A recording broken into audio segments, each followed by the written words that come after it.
Hello, Inspired Nation. This is PK Kalaku, and welcome to Inspired Entrepreneur. I'm so excited today about my guest, Zaheer Cassim from One Way Up Productions. Zaheer, welcome to Inspired Entrepreneur. It's good to have you here. Thanks. Nice to be here. It's a pleasure.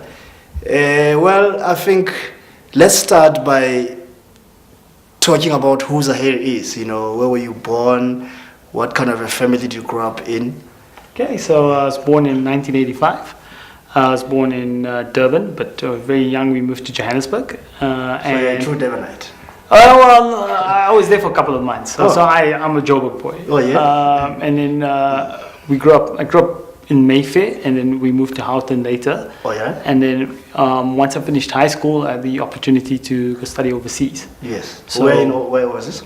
I did my undergrad, I finished off in Berkeley in California, and my master's I finished off in New York in Columbia University. Wow, interesting. And I came back home to South Africa. Is this, you're studying, is it marketing, is it digital content related? Well, no, actually my studying, I did a BA, so I did PEIS, which is a combination of politics and economics, and I also did communications. Really? Yeah, and then I came back to South Africa, where I worked at a radio station and decided I wanted to do journalism, and somehow found my way back into journalism and went back to the States to do a master's in journalism. Yes. So, you know, I was just going with the flow. So then how do you move from politics and economics to journalism? What intrigued, what inspired the move? Well, I think if you're studying politics and economics and you don't want to be a politician or economist, the next best thing would be to report on it. So journalism seemed kind of fun. Specifically radio journalism. That's really where I fell in love with journalism, because if you ever work in a radio station, everyone's kooky, everyone's weird, and they're just the most lovable people, and I really thought that's where I was going to spend most of my days. But when I studied masters, I got into the whole digital world, and then went down another road, I guess. Oh, well, it's interesting that you ended up being in journalism, and then now you own a business that does content creation, which is mostly digital. I'm sure you can agree. And digital is a new thing. I don't know, maybe in South Africa, but in countries like California, where you studied, funny enough, there's Silicon Valley there. So there's a lot of tech companies. Did you get any exposure of the environment while you were studying there? Well, I think digital might be new, but it's really, what are we doing? We're telling stories. Yes. So when I studied journalism, telling stories. Yes. It's effectively, at the end of the day, we're telling stories, right? Now, maybe we were telling stories in the past. We had a book, then we had 48-minute documentaries, and now we're telling a story in 1 minute using Snapchat videos. Now we're telling a story, a tweet. Yes. Now we're telling a story with an image and a provocative caption. Absolutely. So I think we still telling stories. It's just how we tell those stories are changing. It's changing every day. So I think what was interesting about the States, yes, it moves at a very fast pace, but accepting that things are going to change, learning that things are going to change, and they're going to change quickly, and learning that I can either be part of it, so I can jump in, get dirty, make mistakes, or you can step out and be a hermit, which there's nothing wrong with it. It's just the world will change and you won't. So One Way Up started in 2012, right? So this is just, you were working as a journalist at different radio stations. So why decide to go to content creation per se? I know your business does few other services also, but why content creation? Well, the history behind One Way Up is quite interesting. So after studying at Columbia, I worked for Al Jazeera, so I worked in Qatar, I worked in New York, and I came back to South Africa and I was looking for a job. Granted, I was very impatient. I thought I was going to walk in to South Africa, get a job like that, and move on in life. And it took me a couple of weeks, couple of months. I was looking. It was difficult. And submitting resumes then. You're submitting resumes. You're getting response, but everyone's slow. Everyone's slow in this country. Yeah, I mean, I can imagine, the pace in New York is very fast compared to exactly. here. You send an email, you want a response within an hour. Yes. And, not in a week or, yes. months later. Yes. It's unheard of in the States. So I came back and I was looking for a job and I was getting impatient. And I opened up the Times newspaper and I saw a story about iPads in the township. Okay, iPads in the township. Yeah, I said, that's a story I can sell. I'll find, I don't know who I'll sell it to, but I can sell it. So I called Apple and I said, listen, I want to shoot this video. And they said, who do you work for? Now, years ago when I was a youngster, I got published with Mail and Guardian. Yes. I was like, it's not... When you were a youngster, you mean when you were in high school? Oh, when I was tertiary level. Okay. But like 4 or 5 years earlier, I got published in the Mail and Guardian. All right. So I said, I'm a freelancer for the Mail and Guardian because I had worked for them. Yes. Doesn't matter if it was 5 years ago. So they said, okay, come, let's with Mail and Guardian. We love that. Let's so hold on right there. When Apple asked, who do you work for? I mean, they wanted to associate you with the brand, and Mail and Guardian being a well-known brand. Like, okay, yeah, why not? Cool, you can come. Let's see what we can do. I said I'm a freelancer for them, which was technically honest because I had freelanced for them when I was young, and I was a freelancer. So freelancer means you work for anyone. Yes. So, anyways, I went to the townships. I shot this video, and I then contacted the Mail and Guardian. And I said, I got this great story, and I had some luck on my side because they just wrote a piece about technology in the classroom, and this video was a perfect fit. It came at the right time. Right time. Yes. But I mean, I did the work. Yes. Okay, so Mail and Guardian said, great, we're going to buy it. So this came out on a Wednesday. Yes. On a Sunday morning, I get an email from Apple. Yes. And you respond back, and the lady calls me up, and she says, Zaheer, we saw your video. We need some content created. Can you help us out? Yes. I'm like, done. Yes, 100%. So she's like, do you have a company name? So at the time, I was staying at home. I was unemployed. Yes. I was, basically on my parents' couch, using their resources. I was like, life couldn't get worse than this. That can be cool. That can be easy for you. I mean, that's not the life you envisioned. That's how everyone starts, right? Mm. And I thought to myself, there's only one direction from here, and it's up. Yes. So when she asked me what was your name, I think within what's your company name, within a couple of seconds I said One Way Up Productions. And that was it. That's how the company started. On the spot, One Way Up Production. That was it. Lovely stuff. But you mentioned something that it reminds me of the great Les Brown. Mm-hmm. I'm sure you know him, the speaker from California also, I think. He says it's better to be prepared for an opportunity and not have it than to have an opportunity and not be prepared. Yeah. What you're saying is that there's this article about apples in the township. You approach Apple. Okay, you go through that vetting process. They said, okay, you go do your thing in the township.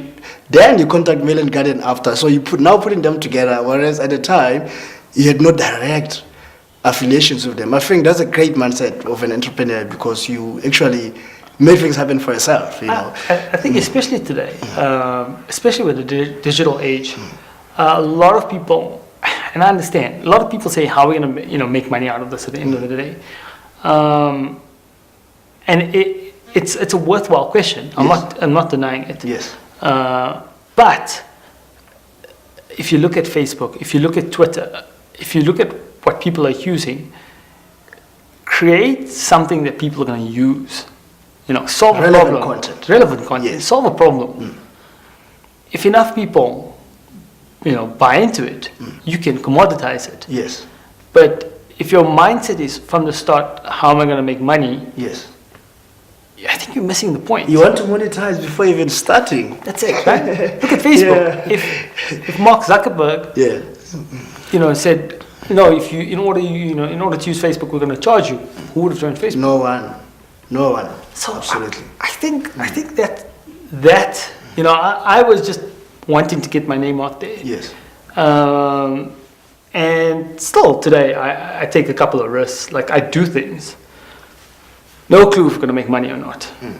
But it's a risk you're willing to take. Absolutely. And it's business, yeah. Yeah, and if you're solving a problem, then chances are, and the bigger the problem, the more opportunity there is. True. Chances are, if people like I said, buy into it. Later on, you can make money. Yes. Yeah. But that can be effort that you have initially. It has to come as a byproduct. Making money is a byproduct of solving a problem. Exactly. Yes. Now, I can understand, look, I come from a very fortunistic background. Yes. I have the support and the resources, Yes. especially now, to take more risks. Yes. You're 21 years old, you just finished varsity, you're 18, 19, you just finished Hopefully high have school. kids as well. Yeah, for kids, but I'm saying you're 18, 19, you just finished high school.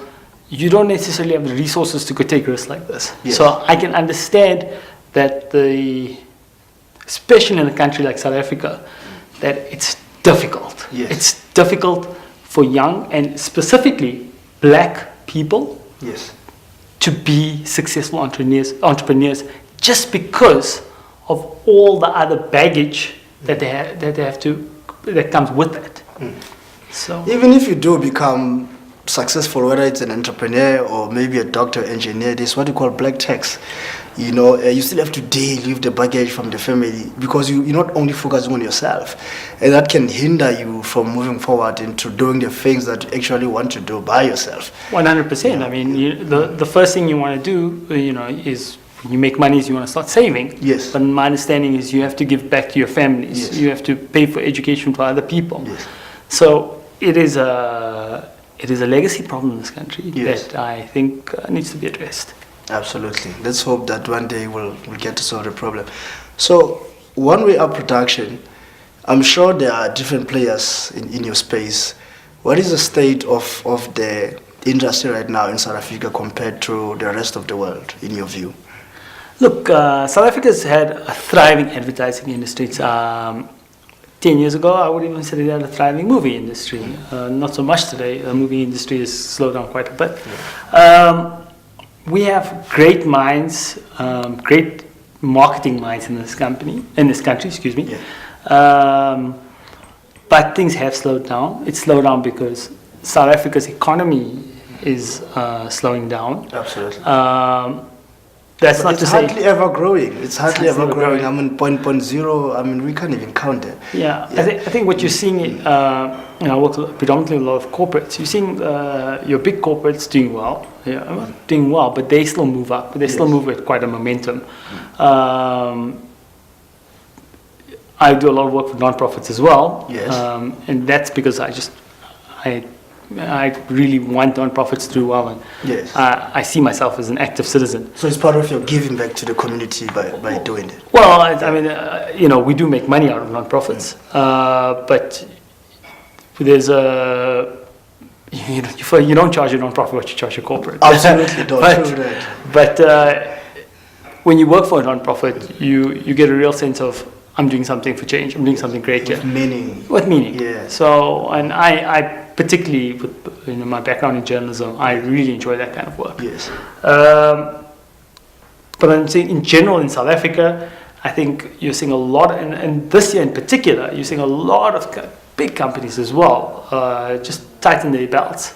I think a couple of months ago, Cyril Ramaphosa became president. Yes. Everybody was excited. There was a lot of energy. There was a lot of money in the economy. Yes. Because people were The more optimistic. gain strength. Yeah. And Yeah. I think now looking at a couple of months down the line, people are not so optimistic anymore, and there's still this looming 27% unemployment, and there's still no solution from the government on how we're going to solve this. Yes. And I think that's put a lot of doubt into the market. There's a couple of other things. So you can see the knock-on effects on industry in general. Yes. However, saying that, I still believe there's a lot of opportunity. Today, it's not about being a South African company, it's about being more of an international company. So my challenge in my business is not to think, okay, my borders are South Africa. My challenge is to think, how do I get into other continents? Yes. How do I get into other countries? Yes. So if it's not doing well in South Africa, things are booming in Uganda. Yes. How can I start helping out? In Nairobi, yes. Yeah. How do we start infiltrating those markets? Yes. So that's what I'm now pondering. Well, that's where I'm planning to be. I see.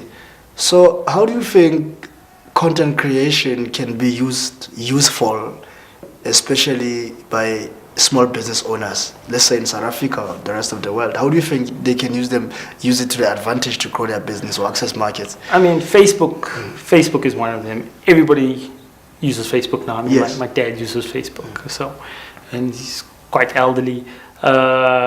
And what I think, aside from Facebook, there's Instagram, there's other social media platforms, but I'll use Facebook as an example.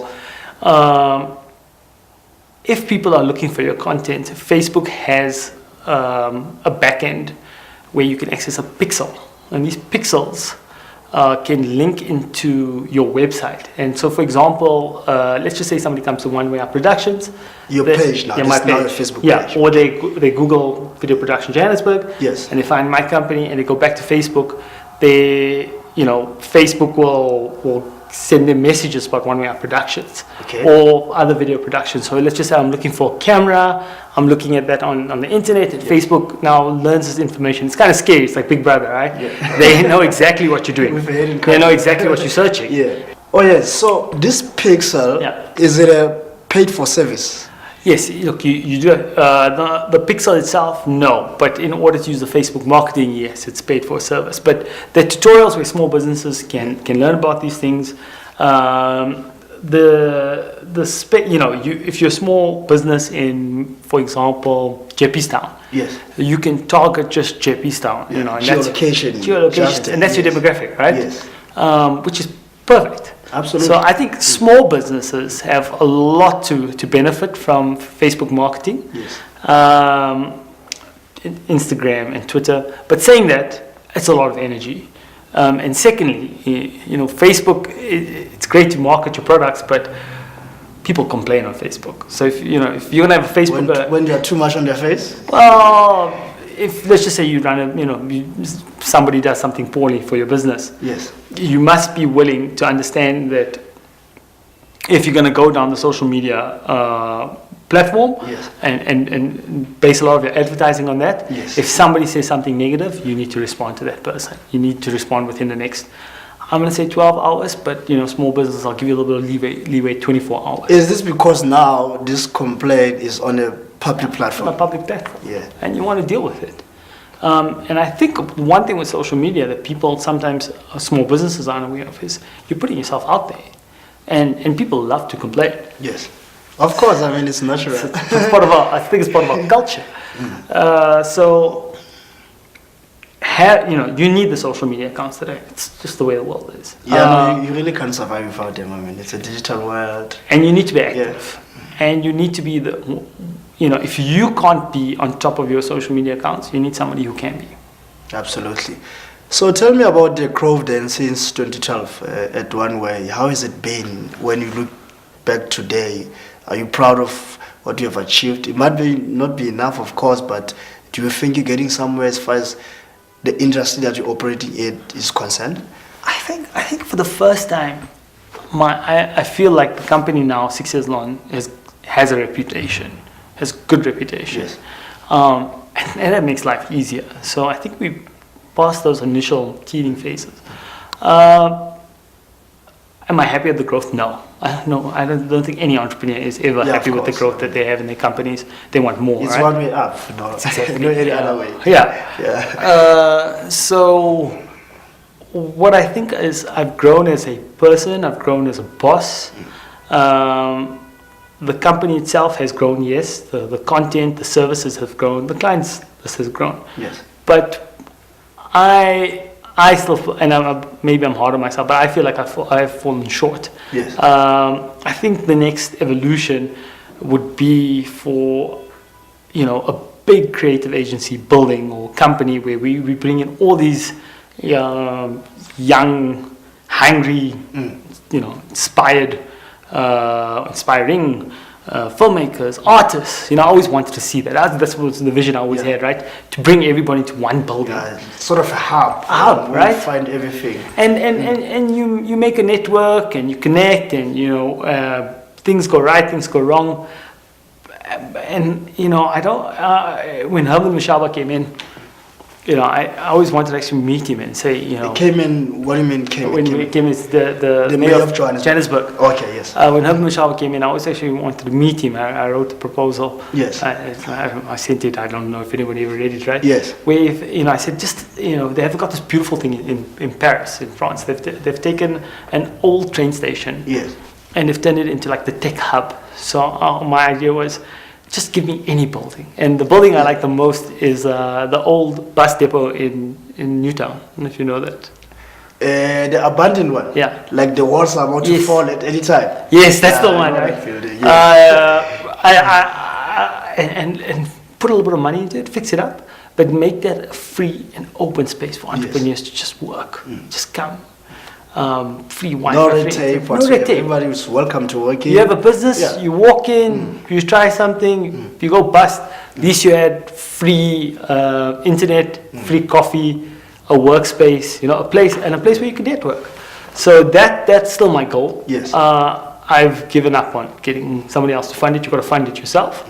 And we are now moving to that direction. Yes. But it'll probably take another 6-7 years to get there. And I suppose your reason to approach Herman Mashaba as an entrepreneur yourself, you thought he's an entrepreneur himself, he would understand better because he's not really too political. He comes from a business world, so he'll be open to the idea. I'm gonna stay away from politics, but like you said, Herman Mashaba is a successful businessman. Yes.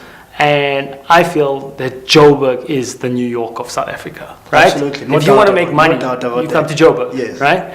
And I feel that there's so much opportunities in Johannesburg, but again, if you're young, if you don't have the resources, if you've got ideas but you don't have the network, where do you find it? Where do you get that?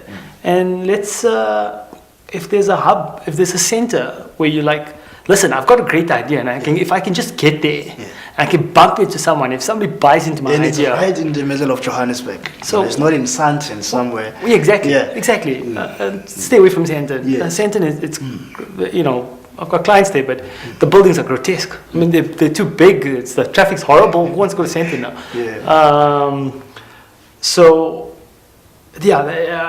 Maybe call me a bit of a dreamer, but I really like this notion of Johannesburg being the epicenter still of the city.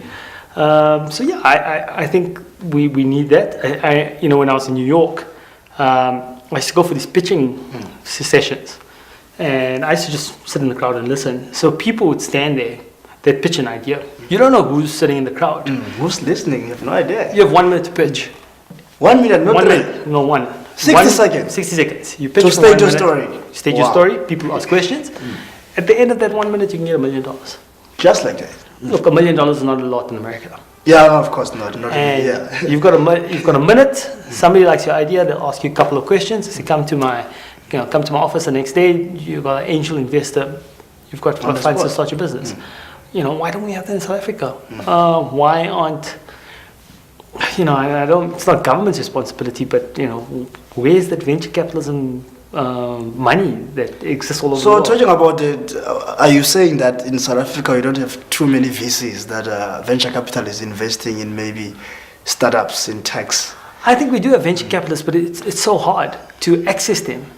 Whereas there should be a platform where entrepreneurs could go and they could just rattle off their ideas. Look, it can get stolen. Yes. That you're going to have to face, right? It's reality. Yeah, it's reality. I had a show for a TV idea. So, I went there, I got them to sign an NDA. The company signed it. Never heard from them again. 6 months later, it's on television. It's one of the best shows. You're sitting on the couch like, wow. You're like, oh, that was the one. That's my show. So those pieces of paper don't really even mean much these days.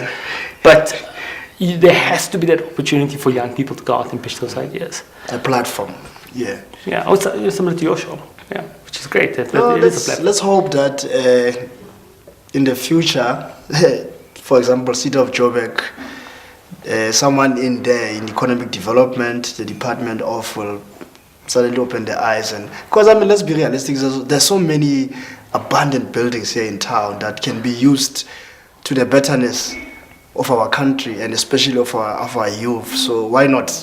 You look at the institutions built to help small businesses. IDC, NYDA. Yeah. Firstly, go onto their website. It's hard to navigate. I've got a degree from the States, and I can't navigate these things. The paperwork, also, the paperwork is horrific. Then you got to call someone. You call them, they don't answer. They're there for 1 hour a day, and if you don't call them that hour, you've got no luck. True. And you got to have a meeting. The meetings in Pretoria, from Johannesburg to get there. I'm just saying, they haven't made it easy. And I've got resources. I can jump in a car and drive. And I imagine you want to get into a taxi, get to Pretoria at a certain time to meet this person who can't even answer from 9 to 5, and they work for us. So imagine going there then with your last money as a kid from Soweto. That's exactly or Alex. It's a nightmare. So and I've spoken to other entrepreneurs about this here. You see people. I mean, you'll see the IDC. They'll fund stupid things. They'll fund these big businesses that provide 10 to 100 jobs, spend millions of rands. Whereas you could take that money, you can give it to hawkers. There was a study done. Yes. If I give a loan specifically to females, female entrepreneurs, the rate of return is much better, and you actually see a trickle down because a lot of those women look after kids, other people, and so your whole country will improve. Why aren't they giving loans to those women? Why aren't they giving loans to small businesses, proper small businesses? Instead, you're seeing the same people getting loans. I mean, I'm not going to knock her. She's a fantastic entrepreneur.